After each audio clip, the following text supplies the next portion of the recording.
And another good Friday evening, YouTubers. Reloading Bench Bath you once again. And this is a pretty cool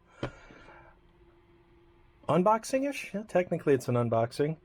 It's got both some good and bad to it, and we'll cover both. So this will probably be a multi-segment video. This first video being the unveiling and the covering of the concerns, both good and bad. And then the subsequent video or videos will be on the fix or fixes, depending on what's necessary or what route I take on this particular goodie. So this obviously is something from Springfield Armory. And I remember when this was announced a year and some ago, was it now? Not recently. There's been a lot of new recent stuff coming out lately from a lot of manufacturers. But when I saw this, I knew that I would be interested in it.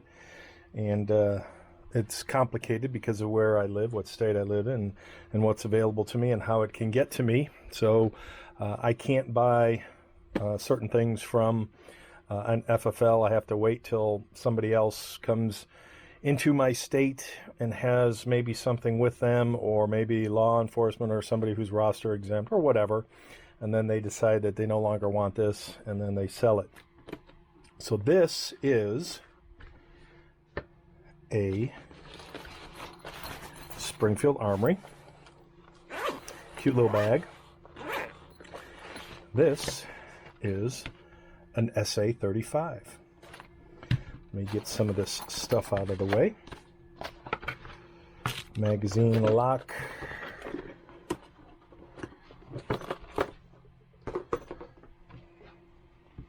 Obviously unloaded. All right, so this is a Springfield SA-35, as I just noted, and I bought this from a gentleman who was no longer interested in its ownership, and I don't know if he activated his warranty when he purchased it online. So Springfield, and the reason I go into that is because when you look at Springfield's warranty information, they talk about the original owner. So, how do we define original?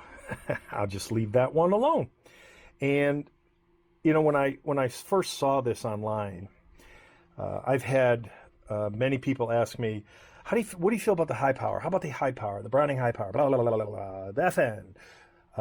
And I'm going to be honest, it never floated my boat. And I'm a big 1911 fan. JMB all the way. I just didn't like the high power, the Browning high power. Didn't do it for me. So and I think FN discontinued the high power in 2018, and now they're bringing it back.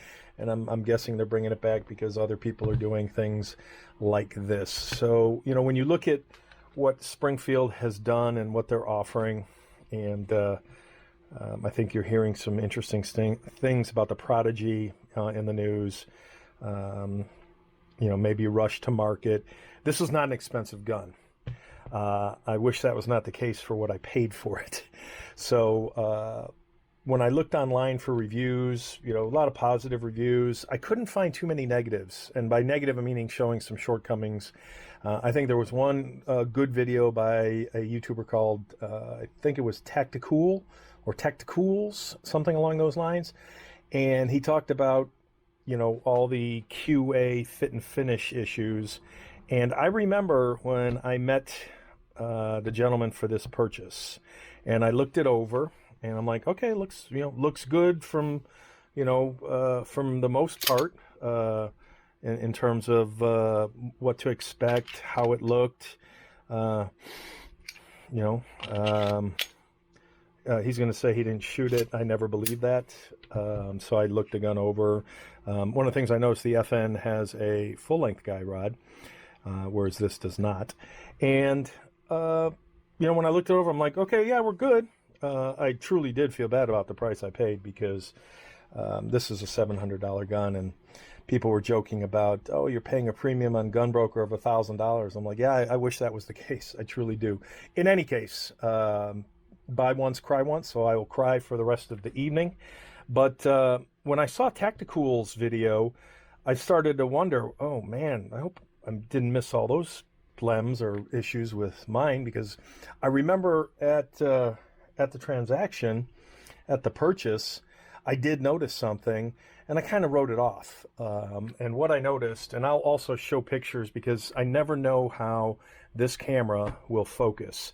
But, when I was done essentially with the paperwork and such, I noticed there was some white sploogey stuff on the front sight.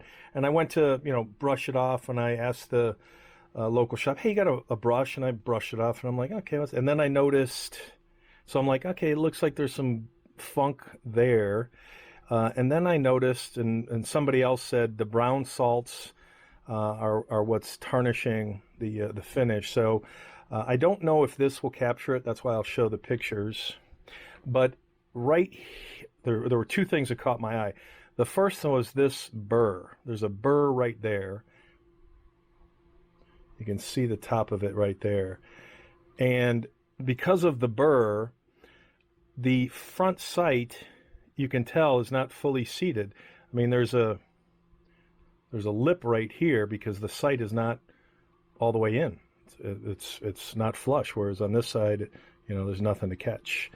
So my first thought was, oh, it's going to go back to Springfield. And I thought, with all the recent shipping bullshit with firearms and or slides and the ownership factor, I thought, after I inspected this a little better, this burr is actually part of the sight, the front sight, as is this little leftover flashing thing that is kind of covering the top of the slide.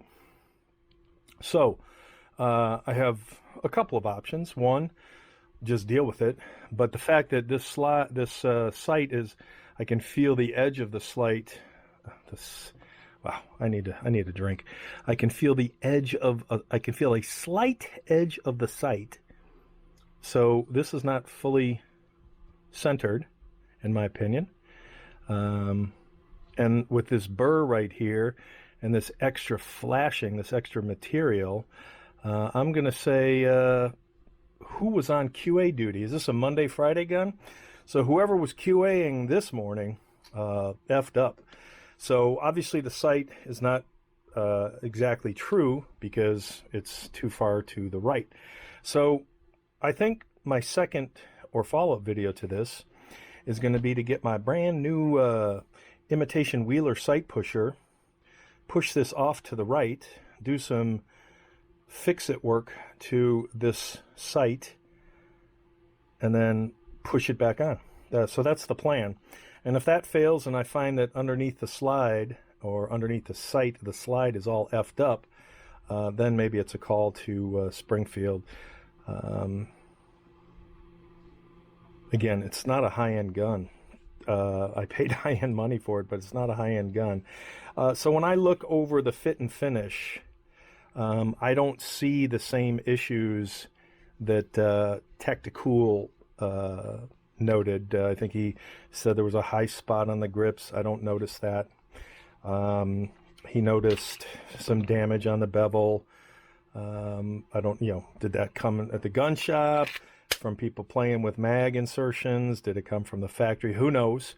And then he showed this particular pin, which looked like the punch was too big and it marred up the finish. So he had a little, I would call it the coffee cup stain. So the finish was all marred up there.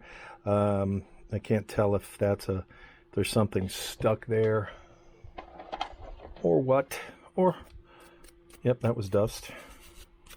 So, I mean, the finish, except for that front sight boo-boo, the finish on this looks, surprisingly good for what I've heard online. So, and it looks like the rear slide is too far to the left based on how much space is here and how much space is there. So I'm wondering if they sighted this after this was janked up and adjusted the rear accordingly. This would be an easy fix. But yeah, this whole front sight is fucked. I mean, look at that. That's just, you can see the metal. So, hey, Springfield, WTF. I heard some people complaining. They're like, yeah, Springfield doesn't make guns anymore. They assemble kits from gun parts that were sourced throughout the world. So some people are saying this is a turkey gun. Who knows? My Rock Island is a turkey gun, so I don't have any complaints. The XDs are coming out of Czechoslovakia, or at least they were. I don't know, or XDSs, or whatever the new acronym is for them now, or the new label. So I don't know. But in any case, it's kind of a cool gun. Cool in the sense that I think they reworked some of the shortcomings, especially around the trigger, for the original. Some minor modifications. I was reading that things on this gun should fit an original high power. Not that I care, but you know, the finish. I like the finish. So this particular gun is doing it for me more than, say, a trigger feels good, more than the original high power. So, you know, I'll take it to the range after I fix it, and we'll see how that goes. But I will take it apart and start working on that front sight and maybe some slight adjustment of the rear sight, because it is definitely too far to the left. Needs to come over a smidge, just a smidge. Or maybe I should just take it to the range and see how it shoots. My OCD will get the better of me, and I'll have to fuck with the sight.